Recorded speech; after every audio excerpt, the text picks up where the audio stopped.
Bienvenidos a una nueva mañana de radio. Estrenamos ya el 27 de abril del año 2023. Primero lanzan el spot, luego ya verán con qué lo llenan. La voz del presidente rimbombó en el Senado el martes cuando hizo su anuncio, eso es, rimbombante. El Gobierno, señorías, va a construir 20.000 nuevas viviendas públicas en terreno propiedad del Ministerio de Defensa. Faltaron los pajes haciendo ahí sonar las fanfarrias, mientras los senadores socialistas se rompían las manos a aplaudir. Luego ya les preguntas, ¿qué es exactamente lo que estaban aplaudiendo? O sea, ¿qué viviendas son esas, las 20.000, en qué suelos, con qué plazos? Y ahí ya pues pasan palabra, claro que van a saber ellos, si no lo sabe todavía el gobierno. O si lo sabe no lo cuentan. Si tú haces un anuncio, un spot como este del martes, das por hecho, imagino, que en cuanto tengan ocasión los periodistas, que son gente muy pesada, que siempre está haciendo preguntas y queriendo saber más, pues te van a preguntar, claro, te van a preguntar.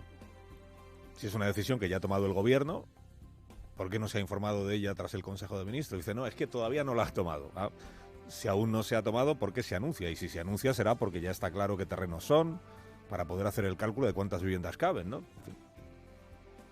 Tendrá que saber el gobierno lo que está anunciando. Bueno, pues preguntas bastante básicas. Veamos qué respuestas dio ayer el gobierno. Por ejemplo, ¿dónde están ubicados esos terrenos? Presidente, señale el mapa, por favor. Pues evidentemente habrá vivienda en el Ministerio de Defensa, en suelo del Ministerio de Defensa en toda España. En toda España. Hombre, en toda España no es concretar mucho. Anda que no es grande España. Si va a haber pisos de estos de los 20.000 en toda España, 20.000 entre 50 provincias, tocamos a 400 pisos por circunscripción electoral. En las generales, entiendo.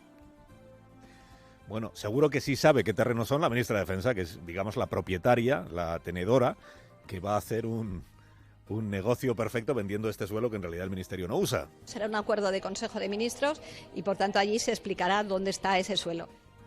Pues si sabe qué suelo es, no lo revelará. Ya se explicará cuando llegue al Consejo de Ministros. No pida usted explicaciones, que todavía estamos en la fase de hacer el anuncio. ¿Qué suelo es? ¿Y dónde está ese suelo? Claro, tiene toda la relevancia del mundo en un tema como este. Es una operación urbanística o muchas operaciones urbanísticas. Y como sabe cualquiera que frecuente Idealista o Fotocasa o se sepa, viviendas, lo que se dice viviendas, se pueden construir en el suelo que está calificado para construcción de viviendas. El suelo que está calificado como residencial. No se pueden construir en cualquier sitio. Por eso es importante, claro, los ayuntamientos son los que califican el suelo. ¿Qué suelo es el que tiene el Ministerio de Defensa? ¿Todo el suelo que tiene sin utilizar está calificado residencial? Bueno, el Ministerio le da igual, porque el Ministerio lo vende y ya está. Luego el Ministerio de Vivienda, que es el que lo compra, ya verá lo que hace para...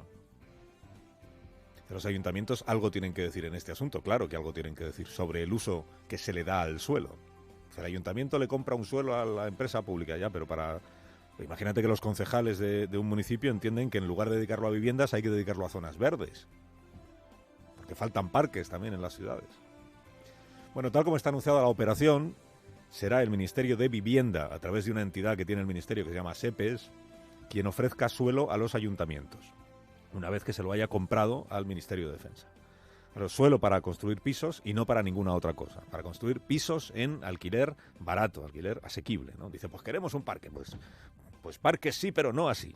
Aquí hay que hacer pisos. Bueno, este SEPES, o sea, el Ministerio de Vivienda, se lo habrá comprado antes, esos terrenos sin uso, abandonados, inutilizados, desde hace años, dijo ayer la ministra, desde hace años, al Ministerio de Defensa. Ayer dejó muy claro la ministra de Defensa, la señora Robles, esto sí lo dejó claro, que el suelo no lo cede el Ministerio del Suelo, porque la ley además lo dice, bendita ley, le obliga a cobrarle el suelo ese al SEPES y además a un precio justo. Se le va a comprar a Defensa esos inmuebles que están en distintos lugares de España a cambio de una prestación económica, de un dinero que permitirá que el Ministerio de Defensa, con ese dinero que recibe, podamos invertirlo en las necesidades de la defensa nacional. Esto es. Entonces, personalizando esta operación inmobiliaria, tendríamos, en presencia del notario, tendríamos a la ministra de Vivienda, señora Sánchez, comprándole un buen lote de fincas que no utiliza a la ministra de Defensa, señora Robles. Es decir, presupuesto del Ministerio de Vivienda que pasará a estar en el Ministerio de Defensa. De una partida presupuestaria a otra. Es el gobierno el que se compra el suelo a sí mismo. Luego dice Pachi que el gobierno no hace trasvases. Este es un trasvase presupuestario, que además permite a Sánchez, que es un crack, presumir de hacer vivienda pública, luego ya veremos cuánto y cómo se hace, si es que se hace, y a la vez incrementar ya el presupuesto de los ejércitos. Incrementar el presupuesto de defensa es otro de los empeños en los que está el presidente, con Podemos en contra. Supongo que Echenique ya está entrenando para poner el grito en el cielo, ¿no? Más dinero para defensa, dice anatema. Pues se siente, Pablo Echenique, el precio de hacer pisos, donde antes había cuarteles o campos de tiro o lo que sea, es que se beneficien del negocio los ejércitos, que son los propietarios en este momento de esos terrenos, o como dice hoy el diario El País, el ejército, el Ministerio de Defensa tiene terrenos, tiene ramales, tiene vías, tiene carreteras, tiene campos de tiro que ya uno utiliza, lugares para maniobras, aeródromos, algún inmueble, incluso alguna parcela urbana, no sé si calificada para uso residencial o para otra cosa, pero mucha finca rústica, no en las rústicas, algo que se la recalifiquen. Bueno, hoy el Frente Amplio, esta va a ser una de las noticias de la mañana, hoy el Frente Amplio del Parlamento, también llamado el Frankenstein, va a aprobar, con enorme satisfacción, claro, la ley de la vivienda. A 4 semanas de las elecciones de mayo, y confiados estos grupos que la promueven, en que les sea recompensada en las urnas, porque entienden ellos que es un gran avance social y que por tanto tendrá premio por parte de los votantes. Una vez que el texto sea firme, al regreso del Senado, es cuando ya podrán los gobiernos autonómicos ver cómo queda definitivamente la ley, qué nuevas cosas pueden hacer gracias a esta ley, las zonas tensionadas, poner tope a los alquileres en esas zonas, definir al gran tenedor el que tenga 5 inmuebles en lugar de 10, que todo eso se habilitará a los gobiernos autonómicos para poder hacerlo, y qué cosas están obligados a hacer, que no es lo mismo. Para unas cosas tendrán la oportunidad o la opción de hacerlo, para otras estarán obligados a hacerlo. Claro, la manera de cumplir la ley pues es tener presentes las dos cosas. ¿Qué estoy obligado a hacer y qué puedo hacer si yo creo que debo hacerlo?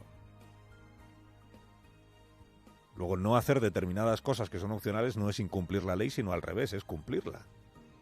Es que ayer Sánchez se puso muy bravo cuando le dijo a Cuca Gamarra en el Congreso que pase recado a los gobernantes autonómicos del PP.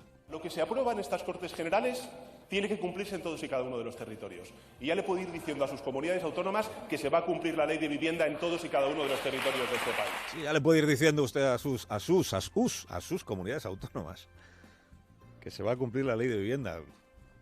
Los gobernantes del PP lo que están diciendo es, la vamos a cumplir. En todo aquello que es opcional, vamos a dejar las cosas como están. Y si es opcional declarar zonas tensionadas, pues no las vamos a declarar. ¿Está incumpliendo la ley? En realidad no. Pero claro, que utilice este tono el presidente de la cogobernanza. Que utilice este tono para decir, dígale a sus gobernantes autonómicos, hombre, lo que tienen que hacer. Persevera el gobierno y el PSOE en esta idea, en vísperas de unas autonómicas, en presentar a los presidentes autonómicos como, iba a decir como peones, no, como peleles, a las órdenes de la cúpula del partido de turno. Feijóo, dígale usted a Juanma Moreno lo que tiene que hacer en Doñana. Gamarra, dígale usted a López Mira lo que tiene que hacer con la ley de vivienda. Que lo tengan claro esto los Paje, los Lambán, las Andreu, las Armengol. Para el PSOE, el gobierno autonómico carece de autonomía ante el aparato del partido. El que está arriba del partido es quien tiene que decirle a los gobernantes autonómicos lo que tienen que hacer. ¿Quién nos ha visto y quién nos ve? ¿Cómo se ven las cosas de distinta manera en función, señor Feijóo, de dónde esté? Y tanto, presidente, sí que cambian las personas.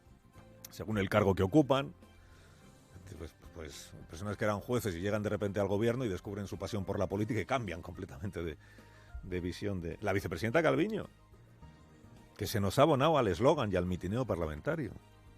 Con gran éxito, hay que reconocérselo, entre la bancada socialista. Gusta mucho cada vez que el gobierno alude a la década de neoliberalismo que tantas desgracias trajo a este país. Estamos tratando de recuperarnos de esa década perdida de gobiernos, de precariedad y de recortes del Partido Popular. La década perdida, hombre, uno entiende que se le hiciera largo el gobierno de Rajoy, pero Rajoy no gobernó una década. Ya habría querido él. No llegó ni a 8 años. Rajoy gobernó 6 años y medio. 6 años y medio. Luego, si es una década de recortes, es que hay que meter 3 años y medio del de antes. Al César lo que es del César. O sea, hay que meter 3 años y medio de recetas neoliberales de Rodríguez Zapatero, que fue el primero en aplicar recortes obligado por la Comisión Europea. Bueno, aquella etapa la recuerda mejor que yo la vicepresidenta Calviño, porque ella trabajaba para la Comisión Europea. La etapa aquella del rigor presupuestario, de las dietas de adelgazamiento a los estados en riesgo de no poder financiarse, en contraste con esta etapa de ahora, que es la etapa en la que la Comisión Europea riega de fondos de recuperación, fondos europeos, España, Italia y otros países. Y en el fragor mitinero parece que se puede reescribir la historia todos los días, pero un poquito de respeto a la memoria reciente, democrática y reciente. Zapatero hizo durísimos recortes, sí. Por gusto, no.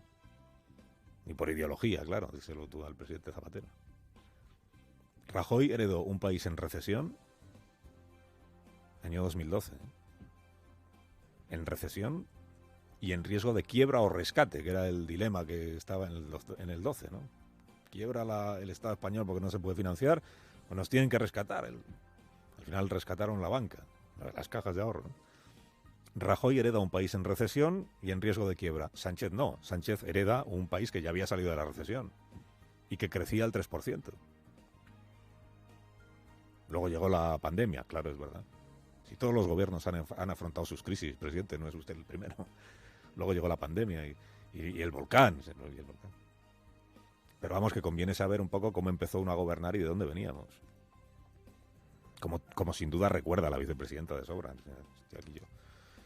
Lo que ocurre es que ni el PSOE de entonces, ni este que ahora le hace oposición retroactiva a Rajoy, le reconoció nunca a Rajoy los indicadores económicos ya muy aseados del año 17 o del año 18. Que es justo lo mismo que ahora le pasa al PP con el gobierno de Pedro Sánchez, que no le reconoce nada en esta... ¿Cómo se ven las cosas de distinta manera en función, señor Feijóo, de dónde esté? Eso, presidente. ¿Cómo cambian ustedes? Dependiendo de dónde están, si en la oposición o en el gobierno, sin darse cuenta de hasta qué punto, a base de sobreactuar sus diferencias, si es que acaban imitándose los unos a los otros. Sería muy bueno que hubiera menos pesimistas, menos agoreros. Hoy los datos, creo que afortunadamente, sonríen a España y dejan sin argumentos a esos agoreros. Carlos Alsina, en Onda Cero.